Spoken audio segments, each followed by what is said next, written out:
안녕하세요. 자유교회 이진우 목사가 보내드리는 아침 묵상입니다. 오늘도 예수 그리스도의 향기를 내는 복된 하루가 되시길 바랍니다. 7월 7일 금요일 아침 묵상입니다. 오늘은 세상이 염려를 부추기는 이유라는 제목으로 마태복음 6장 25절의 말씀 계속해서 묵상합니다. 그러므로 내가 너희에게 이르노니 목숨을 위하여 무엇을 먹을까 무엇을 마실까 몸을 위하여 무엇을 입을까 염려하지 말라. 목숨이 음식보다 중하지 아니하며 몸이 의복보다 중하지 아니하냐. 사람마다 각자의 형편과 처지에 따라 내용과 정도의 차이는 있겠지만 누구나 염려하는 문제를 가지고 살아갑니다. 염려하는 문제가 경제적인 문제일 수도 있고 직업이나 취업의 문제일 수도 있고 인간관계의 문제일 수도 있고 부부 문제일 수도 있고 자녀나 건강의 문제일 수도 있을 것입니다. 염려하지 않고 사는 사람은 단 한 사람도 없다고 해도 결코 과장이 아닐 정도로 우리는 이런저런 다양한 염려와 금십 속에서 살아가고 있습니다.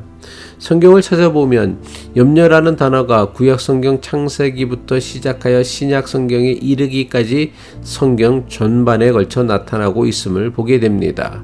이것이 무엇을 뜻합니까? 염려와 근심은 시대를 초월하여 사람들을 괴롭히는 문제라는 것입니다. 미국에서 가장 많이 팔리는 약 가운데 하나가 신경안정제라고 합니다. 사람들이 신경안정제를 먹는 가장 중요한 이유는 근심과 염려 때문이라고 합니다. 사람들이 마약을 하거나 술에 취하는 이유도 아주 잠깐이라도 인생의 근심과 염려에서 벗어나고 싶기 때문이라고 합니다. 스위스의 정신의학자였던 폴 투르니에는 아무도 사람을 죽이지 않는다. 스스로가 자신을 죽일 뿐이다 라고 주장했습니다. 무슨 뜻이냐 하면 사람들은 지나친 염려와 근심으로 스스로를 약하게 만들고 병들게 한다는 것입니다. 폴 투르니에의 주장에 따르면 밤에 잠을 못 자는 불면증도 심각한 문제는 아니라는 것입니다. 며칠 동안 잠을 설친다고 병에 걸리기보다는 잠을 못 자면 건강을 해칠지도 모른다는 염려가 사람의 몸을 더 해롭게 한다는 것입니다. 성경은 가르치기를 마음의 즐거움과 만족은 사람을 더욱 건강하게 하지만 마음의 염려와 근심은 사람의 뼈조차 마르게 한다고 경고합니다. 잠언 17장 22절이죠. 마음의 즐거움은 양약이라도 심령의 근심은 뼈로 마르게 하느니라. 제 첫 목회지에서 경험했던 잊을 수 없는 사건이 있습니다. 당시 제가 섬겼던 교회에는 가물에 콩나듯 어쩌다 한 번씩만 교회에 나오는 집사님이 계셨습니다. 몇 번을 신방을 하고 권면했지만 교회에 나오실 때보다 안 나오시는 적이 훨씬 더 많으셨던 분이셨습니다. 그런데 어느 날 그 집사님이 주일 예배의 모습을 나타내시더니 주일 저녁 예배에도 수요 예배에도 나오시는 것입니다. 그 집사님이 일주일에 3번이나 교회에 나오는 일은 그 교회가 생기고 단 한 번도 없었던 일입니다. 게다가 그분 형편에 과하다 할 정도의 헌금도 하셨습니다. 제 혼자 속으로 생각하길 드디어 제 기도가 하나님께 응답되었다고 기뻐했습니다. 그런데 그래도 뭔가 찜찜해서 넌지시 집사님께 변화의 이유를 물었습니다. 그러자 그 집사님의 대답이 기상천외였습니다.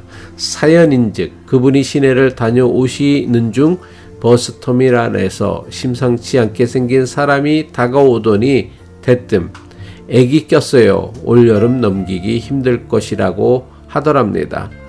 그냥 지나치려고 해도 너무 꺼림칙해 그게 무슨 말이냐고 물었습니다. 그러자 그 사람이 하는 말이 애기 끼어 8월에 큰 사고를 당한다는 것입니다.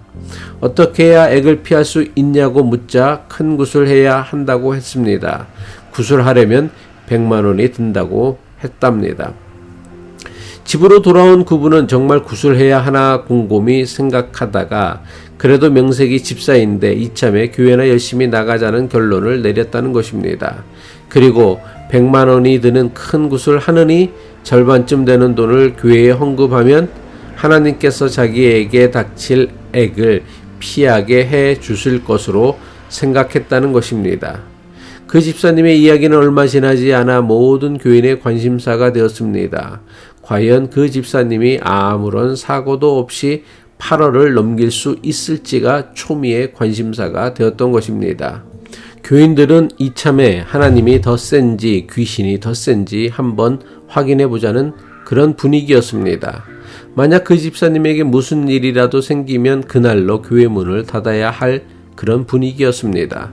교회 분위기가 이렇게 되니 8월이 가까워 올수록 그분만 초조해지는 게 아니라 저까지 신경이 쓰이고 염려가 되었습니다. 그 집사님은 어떻게 되셨을까요? 아무 사건도 사고도 없이 8월을 잘 넘기셨습니다. 그럼 그 후로 그분이 열심히 신앙생활 하셨을까요? 아니요. 예전과 똑같이 가물에 콩나듯 심심하면 한 번씩 교회에 나오시곤 하셨습니다. 버스 터미널에서 집사님이 만난 사람은 왜 이상한 말로 지나가는 사람을 불안에 빠지게 하고 염려하게 만들었을까요? 그 사람이 정말 그 집사님에게 닥칠 불행을 미리 알고 피하게 해주고 싶은 마음이었을까요? 아니요. 저는 절대로 그렇게 생각하지 않습니다. 그 사람의 관심은 오로지 근심과 염려에 빠진 사람에게 구술해주고 벌어들일 돈에만 관심이 있었던 것입니다. 그래서 밑도 끝도 없는 교묘한 말로 그 집사님을 불안과 염려에 빠지게 한 것입니다. 이것은 단지 그 집사님이 경우만이 아닙니다. 그리고 미신과 관계된 이야기만이 아닙니다. 우리가 사는 세상은 끊임없이 불안과 공포를 조성하여 염려와 근심에 사로잡히게 하고 있습니다. 세상이 끊임없이 불안과 공포를 조장하는 이유는 분명합니다. 사람들의 근심과 염려를 통해 자신들의 욕심을 채우기 위함입니다.